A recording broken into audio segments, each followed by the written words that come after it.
பிஸ்மில்லா ரஹ்மான் ரஹீம் அல்ஹம்துலில்லாஹி ரப்பில் ஆலமீன் அல்லாஹும்ம ஸல்லி அலா சையதுனா முஹம்மதின் வ ஆலிஹி வ ஸஹ்பிஹி வசல்லிம். முஸ்லிம்களாகிய நமக்கு 3 விதமான வாழ்க்கை இருக்கிறது. ஒன்று வெளி வாழ்வு, இரண்டாவது அந்தரங்க வாழ்வு, மூன்றாவது ரகசிய வாழ்வு. வெளி வாழ்வை அனைவரும் பார்த்து கொண்டிருக்கிறாங்க.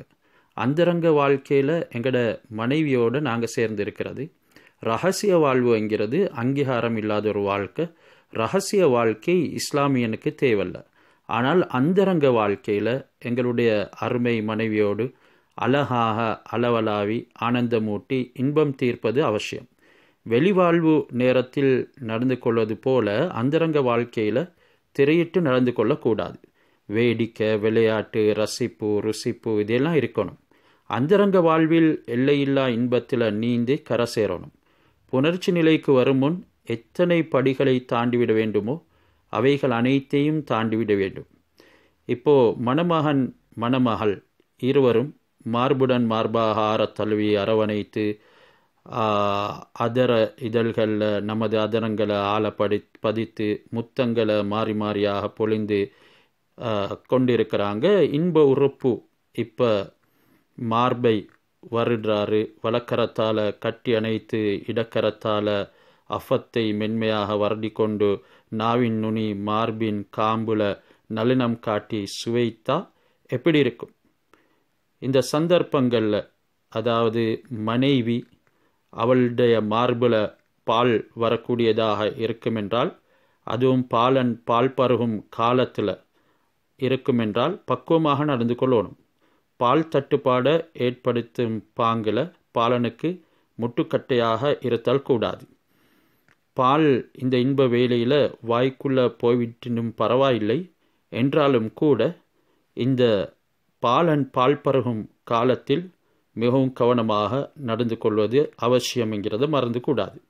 இப்பொழுது இன்பத்தில் இருவரும் பல லீலைகளில் கலந்து விடுகின்றார்கள். உச்சந்தொட்டு உள்ளங்கால் வரைக்கும் உணர்ச்சி பீரிட்டு ஊறி பிரவாகம் எடுக்குது. இப்போது மதுமாந்திய வண்டு போல 2 பேரும் உரண்டு புரண்டு விடுறாங்க. தளத்து விடுது, கண்கள் விரித்து பார்க்க முடியாமல் போகுது. இப்போ 2 பேரும் மோக எல்லையை அடைய போகிறாங்க. சிற்றின்ப சிகரத்தை எட்டி பிடிக்க போகிறாங்க. இந்த வேளையில் யோனிலிருந்து மன்மத நீர் பீரிட்டு கசிந்து கக்கி கொண்டிருக்குது. என்ன செய்கிறது? அந்த ஆண் உறுப்பினுடைய வருகையை அது வலிமேல விழி வைத்து வாய் திறந்து இறந்து அந்த மன்மத நீர் வலிஞ்சு கொண்டிருக்குது. இந்த இன்ப வேளையில் ஆண் உறுப்பு அஃபத்தினுள் நுழைத்து ஆகுமான நினைவாக அல்லாவுடைய சிந்தனையை நெஞ்சில இருத்தி புணர்ச்சியில் ஈடுபட்டா அவளுடைய ஸ்ரோனிதம் அதாவது மஞ்சள் நிறமுடைய மென்னீர் சுதிப்பாடி சூட்டுடன் வெளியாகும். இதே வேளை இந்திரியமும் ராகம் பாடிக்கொண்டு பீரிட்டு பாய்ந்து கர்ப்பப்பையை நோக்கி செல்லும். இந்த சந்தர்ப்பத்தில் தான் 2 பேரும் அப்படியே அசைந்து விடுகின்றனர். இந்திரியம் வெளிப்படக்கூடிய இந்த வேளையில் இருவரும் பிஸ்மில்லாஹி அல்லாஹும்ம ஜன்னிப்ன ஷைத்தான வ ஜன்னிபி ஷைத்தான மா ரஸக்தனா. யா அல்லாஹ், எங்களுக்கு நீ வழங்க இருக்கும் குழந்தை, யா அல்லாஹ் எங்களுக்கு நீ வழங்க இருக்கும் குழந்தையையும் ஷைத்தானுடைய தீங்கிலிருந்து காப்பாற்றுவாயாக என்று 2 பேரும் மொழியணும். இதை புணர்ச்சியினுடைய ஆரம்பத்திலையும் மொழிந்து கொள்ள முடியும். எனவே அருமை தம்பதிகள் புணர்ச்சி வேளையில் ஷைத்தானுடைய தீய எண்ணங்களை தட்டி அப்படியே எறிந்துவிட வேண்டும். அந்த நேரத்தில் தான் ஷைத்தான் தூய எண்ணங்களை அதாவது தூய எண்ணங்களை தீயதாக ஆக்க முயற்சிப்பான்.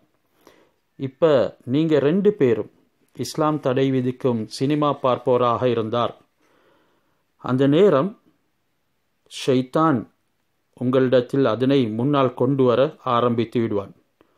அவன் உள்ளத்திலையும் சிந்தனையிலையும் விளையாடி விடுவான். இறை சிந்தனையை சிதறடிக்க செஞ்சு விடுவான். இதனால் புணர்ச்சி வேளையில் ஆகுமான எண்ணங்களோட குறிப்பிட்ட துவாவை பிரார்த்திக்கும் போது தான் தரிக்கிற பிள்ளை ஷைத்தான் உடைய சங்கடங்களில் இருந்து தீங்குகளில் இருந்து பாதுகாப்பு பெறும். இந்த குறிப்பிட்ட துவா பிரார்த்தனையை ஆணுடைய இந்திரியம் பெண்ணுடைய துவாரத்துள் பாய்ந்து கொண்டிருக்கும் போது 2 பேரும் மொழிகிறதுக்கு முயற்சிக்க வேண்டும். ஏனென்றால் அந்த வேளையில் கரு சீராக அல்லது சீரற்றதாக உருவாகும் தன்மை கூட இருக்குது. இப்போ கர்ப்பிணி பெண், மலட்டு பெண், வயது முதிர்ந்த பெண் போன்ற பெண்கள் இவர்களுடன் உடலுறவில் ஈடுபட்டால் சிசு உருவாக முடியாது. அந்த வேளையில் இந்த துவாவை ஒழுங்குபடி பிரார்த்தனை செய்தே தான் ஆக வேண்டும்.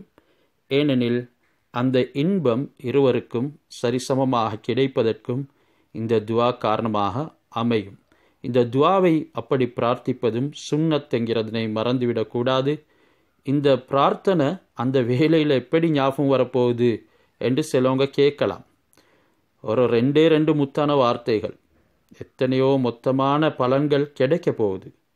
அதனால் சீர்திருந்தும் சிந்தனையை உள்ளத்தில் இருத்தி கொண்டு குழந்தையின் உடைய பேராவலையும் அல்லாஹ் சுப்ஹானஹு வ தஆலா இடத்துல வைத்து கொண்டு நாம் அந்த வார்த்தைகளை உச்சரிப்போம் என்று சொல்லி இருந்தால் நிச்சயமாக அல்லாஹ் சுப்ஹானஹு வ தஆலா எங்களுக்கு சந்தோஷமான வாழ்க்கையை தந்து எங்களுடைய இன்பத்திலே ஒரு பசுமையை ஏற்படுத்தி கண்களுக்கு குளிர்ச்சியான குழந்தை பாக்கியத்தையும் தந்துவிடுவான். இந்த அமைதி தான் எங்களுக்கு தேவை.